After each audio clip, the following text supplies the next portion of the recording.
Gimana kabarnya, Mbak? Alhamdulillah baik ibu. Ibu sendiri bagaimana?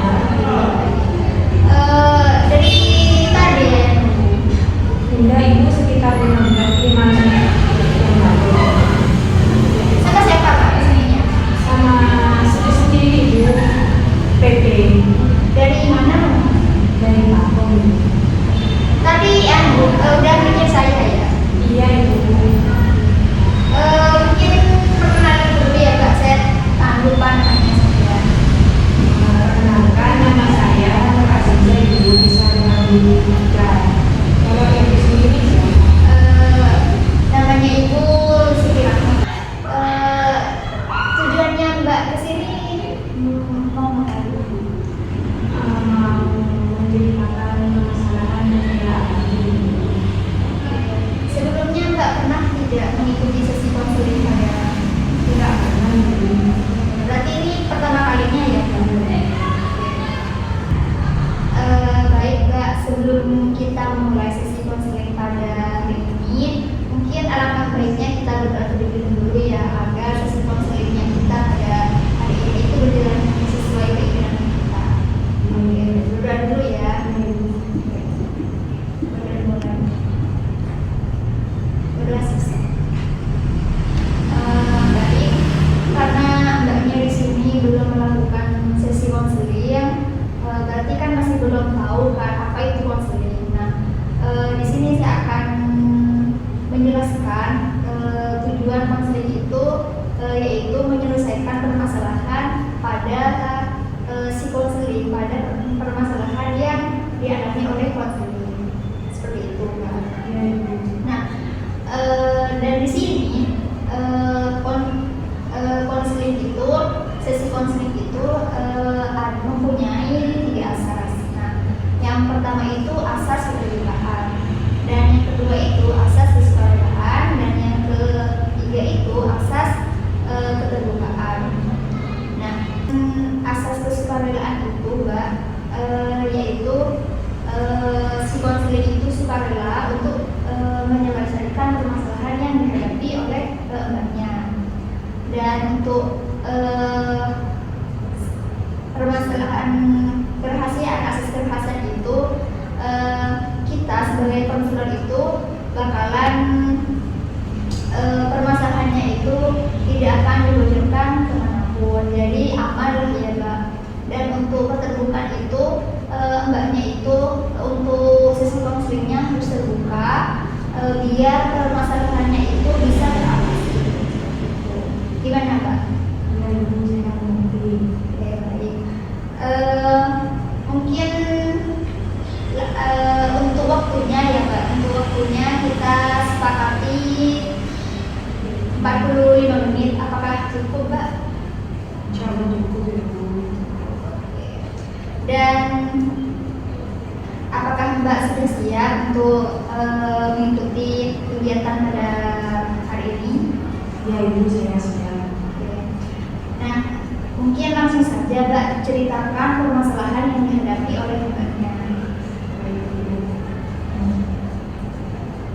Pertama kalinya itu ibu, permasalahan yang saya alami itu, saya kan muda ibu.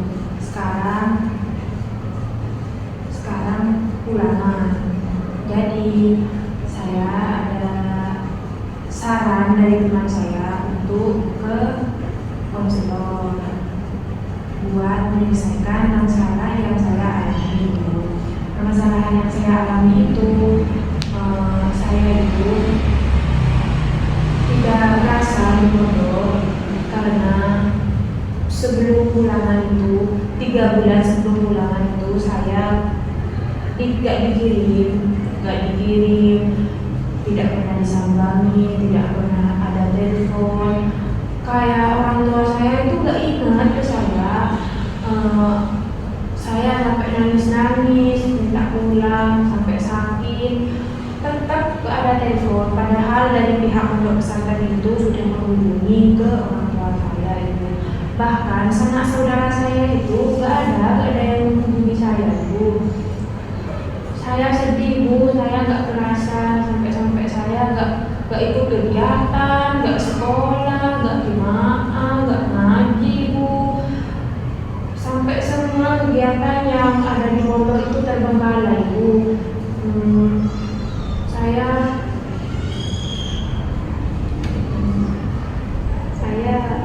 Saya sedih sekali Bu.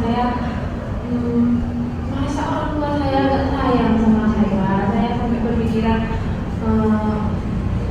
kayak saya dibuang, saya biasanya nggak pernah kayak gitu Bu.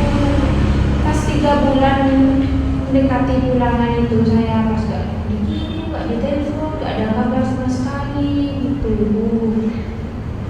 Berarti intinya ini permasalahannya Mbak itu tidak terasa di pondok karena lambatnya kiriman atau kunjungan dari orang tuanya. Iya Ibu. Untuk sebelumnya itu Mbak gimana Mbak? Sebelumnya itu Ibu, sebelum 3 bulan mendekati pulangan itu, saya seperti biasa Ibu, dikirim, ditelepon, ditanyain kabarnya, sehat enggaknya, ditanyain uang bulanan masih ada atau enggaknya, ditanyain uang pembayaran untuk makan itu uang kos, biasanya ditanyain. Pas mendekati pulangan 3 bulan itu gak ada apa-apa Ibu, gimana ini Bu? Jadi Mbak itu pas langsung nggak rasanya pas tidak mengikuti semua kegiatan. Iya Ibu, saya depresi Bu, soalnya saya pas kayak diterlantarkan gitu Bu sama orang tua saya. Baik Mbak.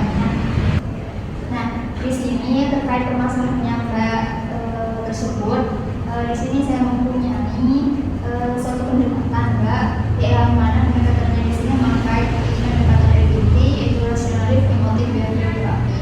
Nah untuk tekniknya di sini saya tuh memakai ABCD. Mbak tahu ABCD itu apa?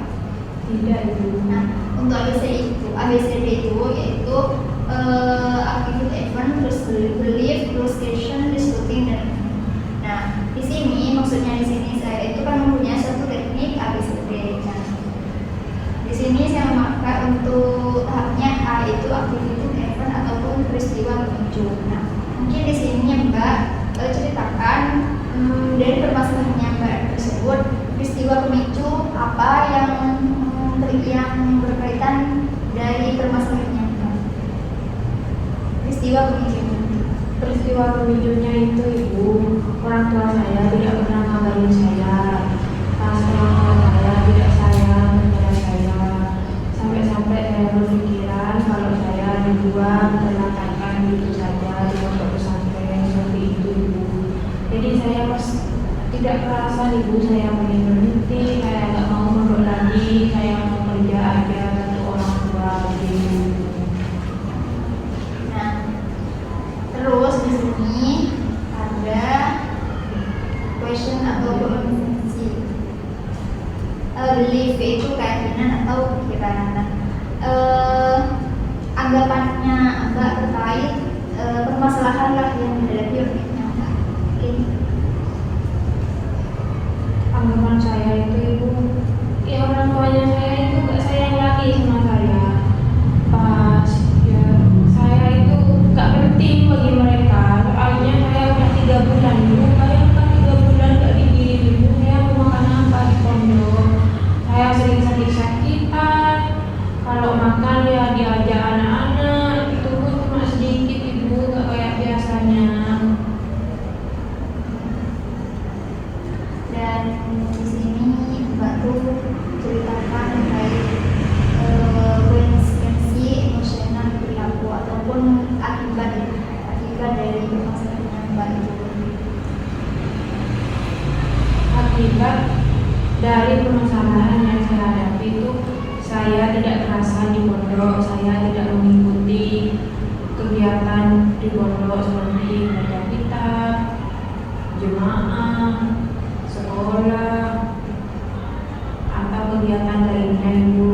Pas saya merasa sedih, kecewa, terus emosinya saya itu kadang langsung naik tiba-tiba seperti itu dulu. Oke. Dan tahap terakhir di sini yaitu diskusi atau membantah keyakinan rasional. Ini di sini pembantah dari permasalahan Mbak. Di sini tuh kayak mungkin ada dirinya Mbak itu ada pembantahan dari permasalahannya Mbak. Ada ibu untuk pembantahan. Saya meskipun mempunyai pemikiran orang tua saya itu tidak sayang sama saya, tapi saya punya pemikiran apa ada masalah atau terjadi apa-apa sama orang tua saya sampai mereka tidak mengirim, tidak mengunjungi saya, tidak menelpon saya, tidak menanyakan kabar saya di pondok pesantren seperti itu. Sini kan sudah memakai teknik ABCD dan untuk permasalahannya sudah Mbak diceritakan. Baik, karena Mbak sudah menceritakan semua permasalahannya Mbak. Nah, gimana perasaannya Mbak setelah melakukan diskusi? Alhamdulillah saya sedikit lega ibu, saya sedikit bisa mengeluarkan semua yang telah saya tahan 3 bulan terakhir ini. Berarti perasaannya sekarang sudah lega ya? Ya. Karena di sini waktunya juga sudah sampai ya. Mungkin kita cukupkan dulu pertemuan kita pada sore hari ini dan kita lanjutkan lagi jika permasalahannya Mbak nanti masih bingung atau masih kepikiran lagi bisa dilanjutkan di pertemuan berikutnya. Gimana Mbak?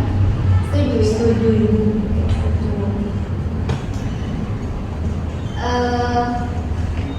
Mungkin dulu kita cukupkan ya pertemuan kita pada hari ini. Sebelumnya saya mohon maaf ya jika ada kesalahan. Saya juga mau terima kasih ibu karena sudah membantu sedikit untuk meredakan unek-unek yang ada di saya. Dan pertemuan kita sudah ada di penghujung waktu. Mari kita tutup sesi konseling pada hari ini dengan pembacaan Alhamdulillah.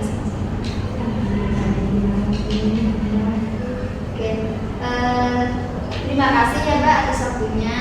Ya ibu. Sampai ketemu di pertemuan berikutnya. Ya ibu. Mari ibu saya permisi.